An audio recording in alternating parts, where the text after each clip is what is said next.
دیکھو اس میں نظر تو برحق ہے، لگنے کا امکان ہوتا ہے، لیکن ہر وہ چیز جس کا امکان ہو ضروری نہیں ہے کہ وہ لازمی ہو بھی جائے۔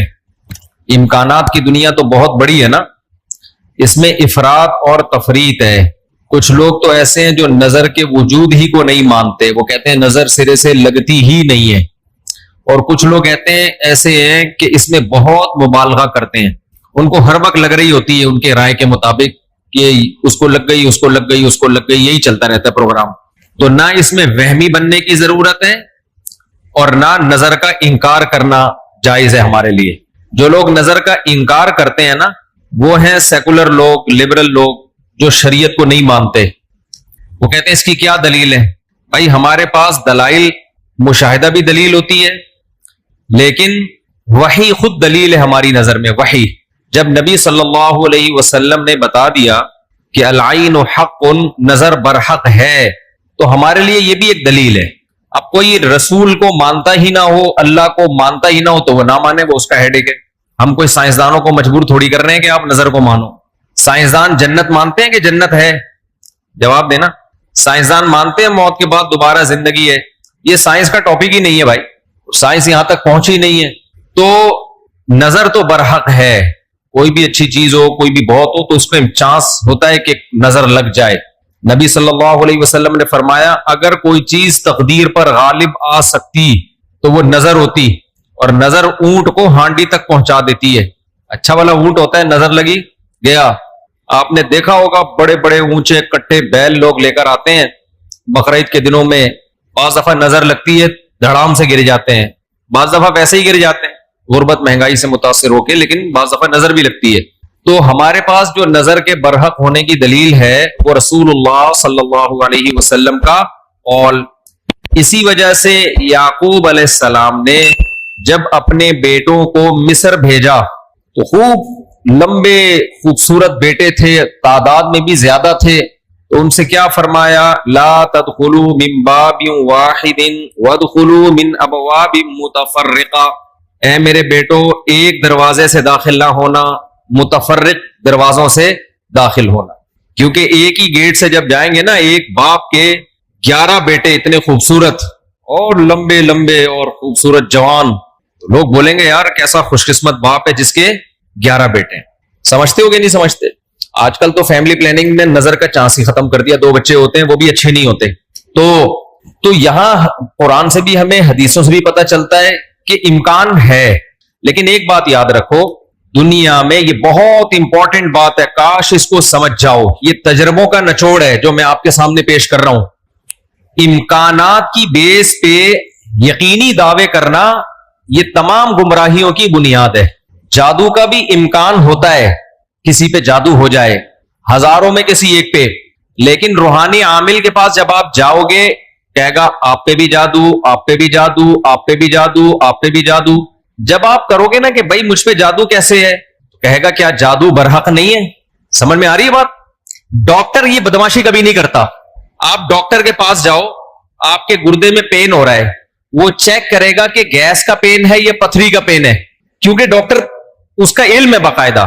وہ کبھی یہ نہیں کہے گا کہ پتھری ہے بس تکا مار دیا، بھائی ڈاکٹر صاحب پتھری کا پین کیوں ہے؟ تو وہ جواب میں کہے کیا گردوں میں پتھری ہوتی نہیں ہے کیا؟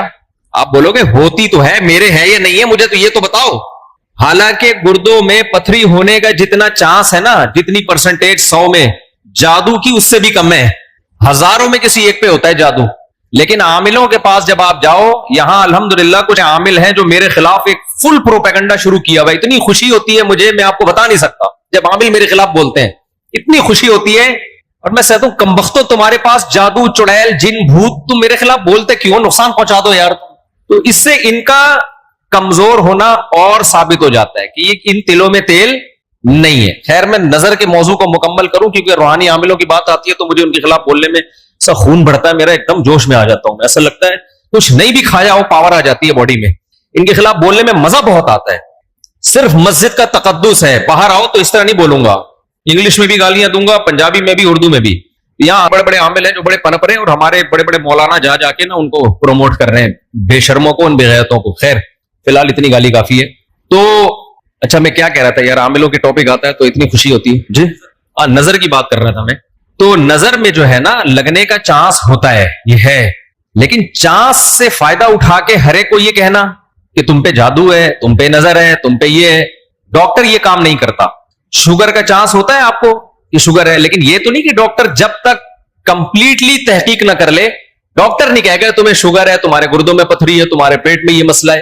حالانکہ امکانات تو ہوتے ہیں، لیکن آپ یہ جو ڈرامے باز لوگ ہیں نا روحانی عامل، ان کے پاس جاؤ گے نظر ہی لگی ہوئی ہے آپ کو. لازمی کیا لگی ہے؟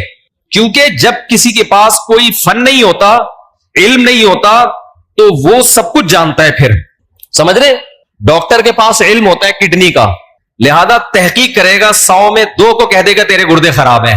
عاملوں کے پاس چونکہ جن چڑیل بھوت کا علم ہوتا ہی نہیں ہے، لہذا ہر ایک پر جن بھی ہے، چڑیل بھی ہے، اور بھوت بھی ہے، اور نظر بھی ہے، اور موکل بھی ہیں، اور حمزات بھی ہیں، اور پتہ نہیں کیا کیا ہے ڈرامے بازی.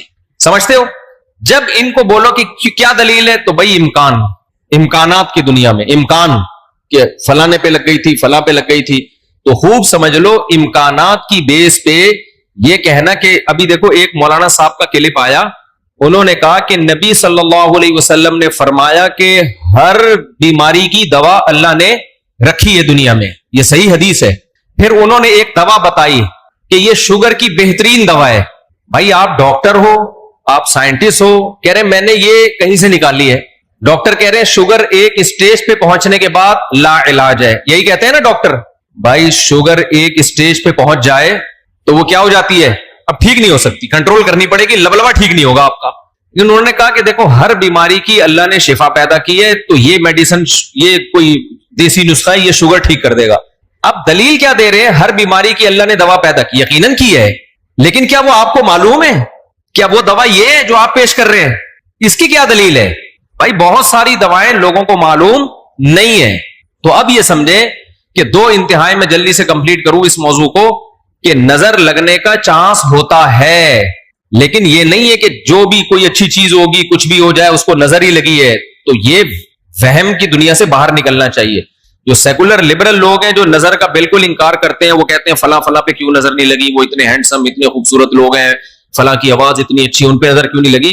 تو اب اصول سمجھیں، نظر لگنے کے لیے علماء نے قاعدہ ضابطہ بیان کیا ہے، جو چیزیں مشہور ہوتی ہیں نا ان کو اکثر نظر نہیں لگتی. نظر ہمیشہ اچھمبے کی چیز کو اچانک، جیسے میں لوگوں سے کہتا ہوں بھائی آپ انتہائی غریب تھے، سائیکل بھی نہیں تھی آپ کے پاس، اچانک آپ کے پاس بہت زیادہ پیسہ آ گیا، اور علاقہ بھی وہی ہے، رہتے اسی غریبوں کے محلے میں ہو، گندے نالے پہ رہتے ہو، سائیکل پہ تھے، اچانک لینڈ کروزر آ گئی آپ کے پاس.